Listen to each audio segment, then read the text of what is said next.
Hi, welcome to Sid's Tips, and in today's video I want to talk about the app that goes along with the AquaTru reverse osmosis water filtration system. So recently I replaced the VOC carbon filter.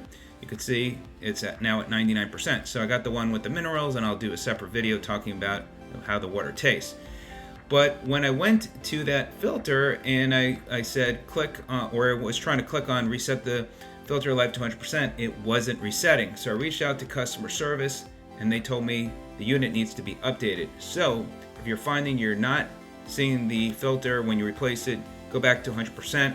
What you need to do is update it, and that's what I'm going to show you what to do now. So you press the three dots on the upper right hand corner. I'm doing this on my Android phone, and then you'll see check for updates. You click on that, you click on check for updates, and it's going to download the firmware. You follow these steps. So once you do that, you should be good to go. And then what I found was the filter went back to 100%, so it works perfectly there. So there you go. It's a great app. I love the water filtration system. Highly recommend it if you don't have it yet. I did put a link in the description as well as in the comment section where you could save $100. If you have any questions, let me know. Thanks so much, and enjoy drinking good, healthy water.